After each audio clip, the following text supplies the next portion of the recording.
Hello, welcome to a short lecture on Roosevelt's first 100 days in office. So, FDR really changed the playbook in terms of how we evaluate the efficacy of a president. Presidents are now judged by what they do in their first 100 days in office. That wasn't a thing before FDR. So recall that when FDR comes to power in 1933, the nation is in the throes of the Great Depression. By 1933, the stock market had lost about 82% of its overall value. Unemployment was at record levels, consumption at an all time low. The problems were everywhere. Roosevelt was given a clear mandate. He won all but two or three states in the Electoral College, and the Democrats gained a massive majority in both houses of Congress. So immediately, he was ready when he took office beginning March the 4th, 1933, to launch what he called the New Deal, which was a series of social programs designed to combat all of the problems that were included in the Great Depression. How successful he was depends on who you ask. And many will argue that it's only really the outbreak of World War II in 1939 and America's entrance into it in 1941 that brings the Great Depression to an end. But more than anything else, Roosevelt's actions in the first 100 days finally gave Americans hope. Hope that someone was doing something to try to make their lives better. I'm going to walk through a couple of the things that he did. The first, we have to remember that there's a banking crisis going on. So the first thing that he does is on March the 9th, so this is only 5 days after he's taken office, FDR calls a bank holiday. He effectively closed all the banks in the United States. Remember that after the crash of the stock market in 1929, many banks collapsed because they too had speculated in the stock market and they lost all their money. And there was no such thing at this time, we'll get to it in a second, as FDIC or Federal Deposit Insurance Corporation. So when the bank lost your money, you lost everything. As a result, what FDR did was he closed the banks so that people couldn't go withdraw their money. And then he only allowed those banks to reopen, which had proven that they were solvent, just to give some stability. The other thing he started right away were a series of radio addresses, and these would be throughout his tenure as president. He called them fireside chats. So, for the first time, a president was using this new form of media to communicate with the American public. And again, let them know that even if things weren't changing immediately, his administration was trying. He was trying to do something to make their situation better. And in his very first radio address, he encouraged people to put their money back in the banks, saying that their money was safer in any bank than it was stuffed under their mattress. This would help, but there were other things that needed to be done, major financial reforms, the most important of which is the Glass-Steagall Act of 1933. This establishes the Federal Deposit Insurance Corporation. So, for the first time ever, the federal government is going to insure, up to a point, the amount of money that you put in a bank.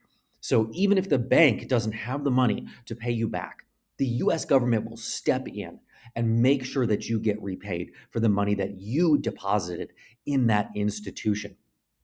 He also put in place the Securities Act of 1933, which required corporations to tell the truth about what their earnings and losses were in any given year.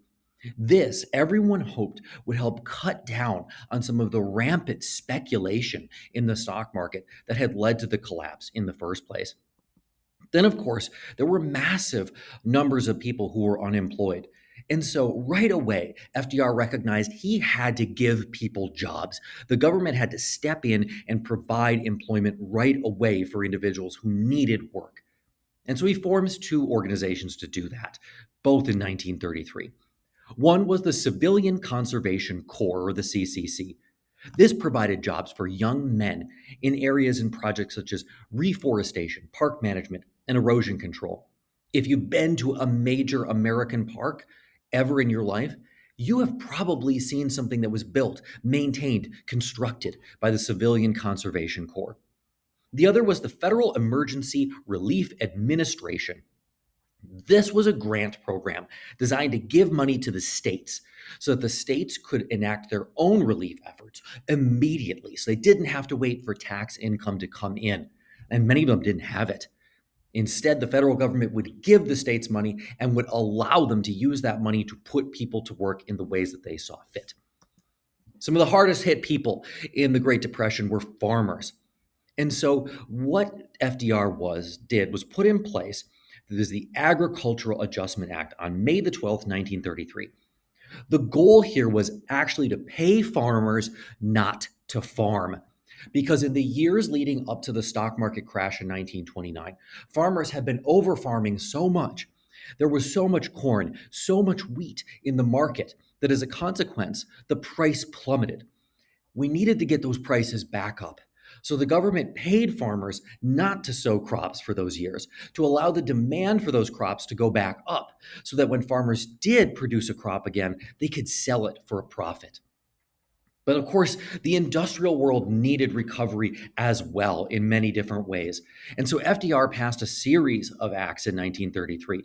The first was the National Industrial Recovery Act, which created the National Recovery Administration, or NRA, to establish industry codes regulating wages, working conditions, and prices, aiming to stimulate industrial growth. The next was, of course, the Public Works Administration. This was created under the NRA to fund large scale public works projects like dams, bridges, schools, roads, ways to put people to work right away that would develop the infrastructure of the United States and make it easier to do business and make a profit. One of the most important of these was actually the Tennessee Valley Authority, or TVA for short, which was founded in May 18th, 1933. Again, all of these things happening so fast. This was created to build dams and power plants in the Tennessee Valley region. The TVA not only put people to work, but it also then provided cheap electricity, flood control, and improved agricultural practices for the entire region. So it worked on both ends. We also needed to support farmers and homeowners. He created the Homeowners Loan Corporation, or HOLC for short. This assisted homeowners by refinancing mortgages under the government to prevent foreclosures from taking place. Likewise, the Farm Credit Act of June 1933 provided low interest loans to farmers facing foreclosure, helping to stabilize those rural economies. Overall, FDI's first 100 days were unprecedented in the amount and the sheer volume of legislation that was passed and the speed with which it was enacted. His New Deal fundamentally reshaped the relationship between the federal government and the American people, with Washington finally taking more of a role in economic and social welfare. The actions taken during this period did not end the Great Depression, but they did provide critical relief, stabilized key industries, and restored confidence in the economy.